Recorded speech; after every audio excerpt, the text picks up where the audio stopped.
गुरु चार चार चंद्रमा का घर है और बृहस्पति यहाँ पर उच्च का होता है। चार आमदनी का भी घर है।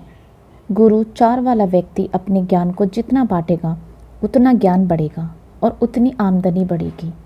गुरु चार वाले व्यक्ति को चाहिए कि घर आए हुए मेहमान को दूध पिलाए। दूध का दान नहीं करना चाहिए क्योंकि चंद्रमा का घर है। गुरु चार में हो तो चंद्रमा का दान नहीं करना चाहिए।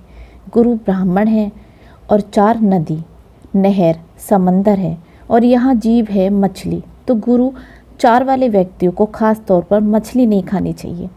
और गुरु चार वाले व्यक्ति डिग्री जरूर लें। गुरु चार वाला व्यक्ति राजा के बराबर होता है क्योंकि गुरु चार में उच्च का होता है।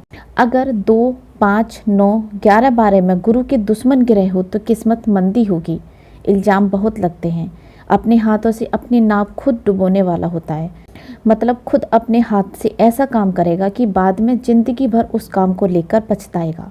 गुरु चार वाले व्यक्ति को डिग्री लेते हैं, उसके अनुसार काम नहीं करते। गुरु चार वाले व्यक्ति को जिसको भी सफ़ेद दाग की शिकायत हो तो कुत्ते को मीट खिलाएं। गुरु चार में हो और 10 खाली हो तो जातक अपना नंगा बदन किसी को ना दिखाए। उपाय लाल रंग की बनियान पहने। गुरु चार में हो और 10 में गुरु के शत्रु ग्रह हो जैसे बुध, शुक्र, शनि, राहु, केतु तो इज्जत, मान सम्मान, पैसा नहीं होगा। 10वां भाव मतलब 10वें घर के दुश्मन ग्रह का उपाय करें, तभी पैसा व मान सम्मान होगा। और राहु 1, 2, 5, 7, 8, 9, 10, 11, 12 में हो और केतु 3, 4, 5, 6, 8 में हो तो जातक राजा होते हुए भी फकीर होगा, मतलब पैसों के लिए डोर टू डोर भटकना पड़ेगा।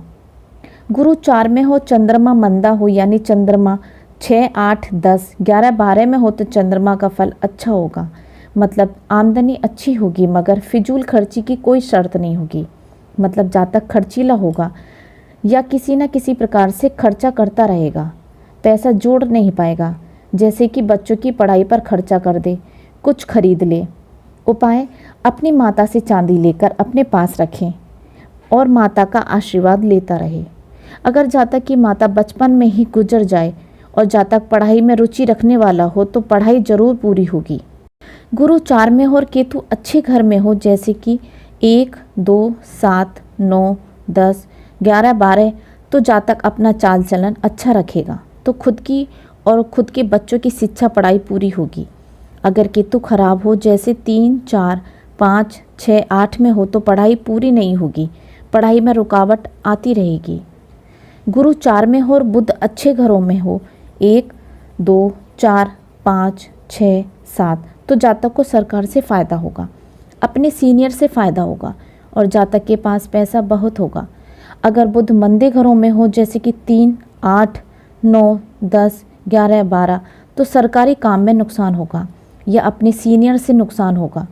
अगर केतु ठीक करना हो तो अपने उल्टे हाथ की रिंग फिंगर में सोने की अंगूठी पहने। गुरु चार में हो और शनि अच्छे घरों में हो जैसे 2, 3, 7, 8, 9, 10, 11, 12 तो ऐसा व्यक्ति प्रसिद्ध होगा यानी फेमस होगा, जातक का खुद का मकान होगा और कामयाब होगा। अगर शनि खराब घरों में हो जैसे 1, 4, 5, 6 तो जातक पिता के मकान में रहेगा तो तकलीफ होगी, प्रसिद्ध यानी फेमस नहीं होगा। गुरु चार में हो और राहु अच्छे घरों में हो जैसे 3, 4, 6 तो जातक को चंद्रमा की सभी चीज़ों का फायदा होगा, माता का सुख पूरा मिलेगा। गुरु चार में हो और शनि 10 में हो और चंद्रमा 1 में हो तो जातक को मान सम्मान पूरा मिलेगा, राजयोग होगा, गाड़ियाँ ही गाड़ियाँ होंगी।